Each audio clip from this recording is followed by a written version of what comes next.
For early childhood and the development of emotions, self-conscious emotions develop once self-awareness appears. This is going to be at about 18 months of age. During early childhood, expressions of pride and guilt, these become more common. And children are going to be especially influenced by parents' responses to their behaviors. One of the big things that happens around this time is an increased understanding of emotions. Between 2 and 4, children increase the number of terms that they can use to describe emotions. And they are also learning about the causes and the consequences of emotions. Between 4 and 5, children show an increased ability to reflect upon their emotions. They begin to understand that the same event can elicit different emotions in different peoples. And they also become aware of the need to manage their emotions. By 5, most can accurately identify emotions produced by challenging circumstances, and they can talk about ways to cope with those circumstances. And again, and we've talked about this before, emotional regulation is going to be fundamental to the development of social competence. So if you're a kid and you are the kid that is crying and whining all the time, your peers are going to have an issue with that, and they're not going to like that. So that's one of the reasons why kids will learn how to control their emotions, because they want to be liked. Understanding others' emotions is going to be closely linked to this development of social competence. Emotional regulation can be conceptualized as an important component of self-regulation, or as executive function. We talked about executive function a couple times too. And so the text here talks about ways that the parent can help with this, and they call this emotion coaching. With emotion coaching, parenters monitor the children's emotions. Instead of viewing negative emotions as a negative experience, they view it as a teaching opportunity. They will assist them in labeling their emotions and coach them on how to effectively deal with those emotions. The kids that go through this emotional coaching, they are better able to self-soothe. They are more effective in regulating negative affect. They can focus better, they have better attention, and they have fewer behavioral problems. The parents that do this, they use scaffolding and they use praise. Emotion dismissing parents, they either will deny, ignore, or attempt to change negative emotions. An example you've probably heard somewhere, quit your crying. It's not that bad. Those type of statements are emotion dismissing. When I did this lecture one time in person in a class, a student said, parents actually say that?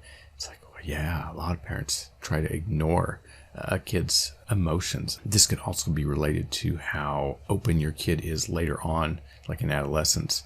You know, if they're an adolescent and they're having some trouble with emotions, if you were a coaching parent, they might come to you to discuss those emotions. If you were a dismissing parent, why would they come to you? You're just going to dismiss their emotions. So they're not going to discuss with your emotions. And that in turn could lead to some type of negative behavior if they're going to try to cover up those emotions, get rid of those emotions instead of working through them. And emotions are going to play a strong role in determining the success of a child's peer relationships. Specifically, again, the ability to modulate one's emotions is an important skill in childhood, learning it in childhood, and then being able to use it later on in life in adulthood. Moody and emotionally negative children are more likely to experience rejection. A kid could start getting rejected here or in early childhood, and it just snowballs, and it's something that happens to them in middle and late childhood and in adulthood. Emotionally positive children obviously are going to be more popular. And emotional regulation is going to typically increase as the child matures, obviously. For middle and late childhood, a few things will change. There'll be an increased understanding again.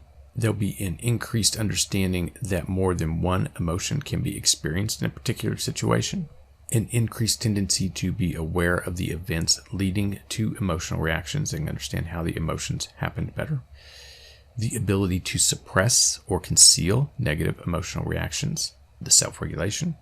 The use of self-initiated strategies for redirected feelings, and a capacity for genuine empathy.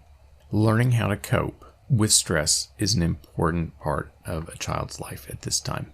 With age, children are more able to accurately appraise a stressful situation and how much control they have over it. Older children are going to generate more coping alternatives to stressful conditions and make greater use of cognitive coping strategies, like being able to switch attention to something else. Like, this thing's stressing me out, I'm going to go think about this other thing instead. They're also better at reframing. So like, well, maybe it's not the most stressful thing in the world. Like if a teacher comes in, the kid says hello to him and the teacher doesn't say anything back. Some people are going to take that as a personal affront and it's going to bother them all day. But some kids are going to be able to reframe that and think, well, maybe she just didn't hear me. Maybe she's really busy. It's not that big of a deal. You want to be able to learn how to do these things. That's learning how to cope with stressful situations in middle and late childhood.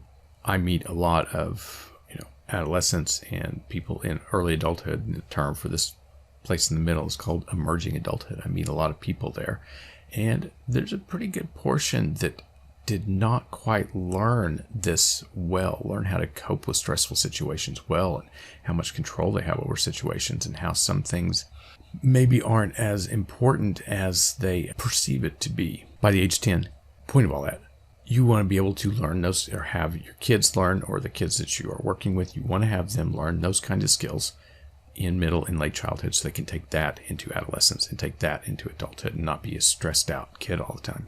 By 10, most children are able to use cognitive strategies to help cope with stress.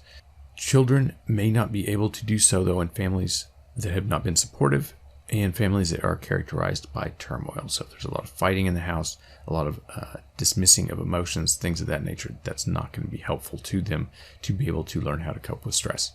The book also talks a little bit at this section about acute reactions to disasters. So there's potential problems that could arise. Research supports the idea that the more severe that the disaster or trauma is, the worse the adaptation and adjustment will be. And they refer to this as the dose-response effect. There are some recommendations for this. Reassure the child of their safety and security. Allow them to retell the events and to be patient while listening to them go through these events. Encourage them to discuss any disturbing or confusing feelings that they have. Again, that going through their emotions. Try to protect them from re-exposure to those events, and try to help the child make sense of what happened. Okay, that is the development of emotion. Next, we are going to get into temperament.